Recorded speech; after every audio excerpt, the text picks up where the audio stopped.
What's up, everybody? You're back in here with the Pro Football Pod. You've got Hulk, you've got Austin holding it down for you guys. Coach is out of town on business.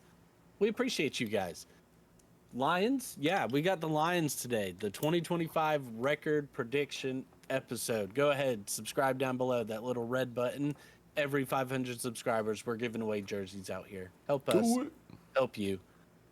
All right, dive into the offseason a little bit for the Detroit Lions. So, the big news, they obviously lost their offensive coordinator in Ben Johnson. They also Boom. lost their defensive coordinator in Aaron Glenn, who went to go be the head coach for the New York Jets, Ben Johnson to the Chicago Bears. So, those holes are yet to be seen as far as the impact that they're going to have, but I think they will absolutely have some impact. Now, Frank Ragnow, their all pro center, just retired in the offseason. So their offensive line has taken a couple hits here as well. In the draft, they were able to get Tyleik Williams, the defensive tackle out of Ohio State. I do like that move. Make that defensive line stronger around Aiden Hutchinson. I love the pick of Tate Ratledge, the mullet man himself, the guard out of Georgia in the second round. Boom. Isaac Tesla going in the third round when guys like Savion Williams were still there is a little baffling to me.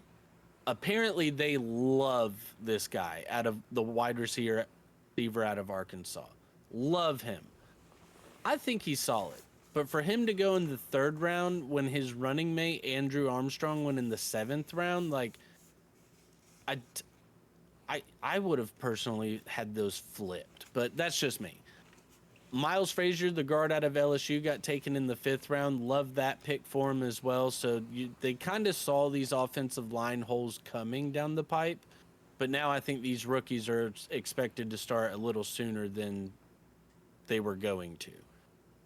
So looking into the schedule, let's go ahead and dive into that. Week 1, they're at Green Bay. Week 2, they're at home versus the Chicago Bears. Week 3, they're on the road versus the Baltimore Ravens. Week 4, they're at home versus the Cleveland Browns. I've got them 3-1 in that stretch, losing to the Ravens on the road Monday Night Football. That's a revenge spot for Ravens, isn't it? No, different conferences, so I don't know how much of a revenge it would be. But They played I last do. year in the championship, didn't they? Oh no. No, they're different conferences. Oh, that's right. That's right. Come on, focus. No, I was hoping that they were gonna meet up though. No, I do think they did play last season. And I want to say the Ravens did come out with the victory. It was either last season or the season before. But That's a tough yeah, matchup. to me, I just think the Ravens are the better team. And if that offensive line is having any kind of an issues, that Ravens defense is going to eat them alive. So that's why they get the victory there. Week 5, they're on the road versus the Bengals. Week 6, they're on the road versus the Chiefs. Week 7, they're at home versus the Bucks on Monday Night Football. They get a bye in Week 8. Week 9, they're at home versus the Vikings. That's I've tough. got them going 3-1 in that stretch as well, with their one loss being on the road to Kansas City on Sunday Night Football. I think prime time in Arrowhead. I know they were able to pull out the victory week 1, not last season, but the season before. But I think it's just going to be a little bit too much. And again, it goes back to if that Ben. offensive line is having any issues, because that offensive line was one of the big strengths of that team. And Ben Johnson knew that. So new offensive coordinator, new pieces on the offensive line. I need to see how it's going to work out for them a little bit. If it's the same lines that we've seen the last couple seasons, yeah, you could sway me the other way.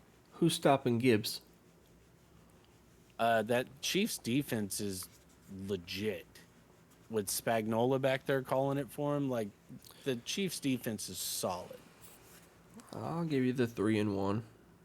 They can't be perfect, can they? Exactly, that too. Like They ain't got no I mean, Dan they Marino can, back but there. no, they absolutely don't. All right, so week 10, they're on the road versus the Commanders. Week 11, they're on the road versus the Eagles. Week 12, they're at home versus the Giants. Week 13, they're at home versus the Packers. I have them 2-2 in this stretch, losing to the Commanders on the road and the Eagles on the road. Ooh. Don't think they can handle the Commanders. I'm gonna go 3-1. To me, it's one of those, like, if they're in a shootout, and again, this goes back to what that offense will look like without Ben Johnson. If they're in a shootout, I just don't know if Jared Goff without Ben Johnson can keep up with Jaden Daniels and Cliff Kingsbury. That's what it comes down to for me. And it's on the road. I just don't see how the Lions don't operate like they did last year. I mean, they have all that firepower. They still have the talent, but it's a matter of, like, are the new coordinators going to put them in a position to succeed like the previous coordinators did? I think the talent speaks for itself. Like, the talent It does. on the field it doesn't matter which True, direction the you players send have these to go out guys. there and make the plays, but we've seen bad coaching take down talented rosters plenty of times. The Dolphins. Yeah, hey, I didn't say it. You said it. I'm just being observative. All right, final 5-game stretch for you. If you're still here with us, we appreciate you. Subscribe down below. Do it for us. Do it for your friends, your family. Yeah. All right. We're Week all in this 14. together. Week 14, they got Thursday night football at home versus Dallas. Week 15, they're on the road versus the Rams. Week 16, they've got the Steelers at home. Week 17 and 18, they're on the road versus the Vikings and then the Bears, respectively. I've got them going 2-3, or no, I'm sorry, 4-1 in that stretch. Who you got them losing to? I've got them losing to Minnesota on the road. Minnesota. Oh, yeah, because you think they're going to be resting players and shit and whatnot. I can see it. So I think, because I've got them going 12-5 for the season. So I've got them winning the division. I think they can do it again. I think they'll be flirting with the 1 seed, but then again, I think it's the Eagles to win for the NFC there. So, yeah, I've got them going 12-5 on the season. I think for the most part, it will be the same old Lions just because of the talent. Mm-hmm. But versus those higher talent, like higher evenly matched teams with them, I think the pendulum might swing the other way. Just like I said, it all depends on what they look like without those two very, very good coordinators. And that offensive line has some question marks on it now. Yeah, well, hopefully the new coordinators took notes from last year. That's all I got. So, would you have them going for the year? 13-4, solidly. Yeah, and I can see that. But I can also see 11-6, maybe even 10-7, all things depending. 17. To me, I think, yeah, okay, yeah, no, I that's see not bad. that. No, yeah, that's not bad.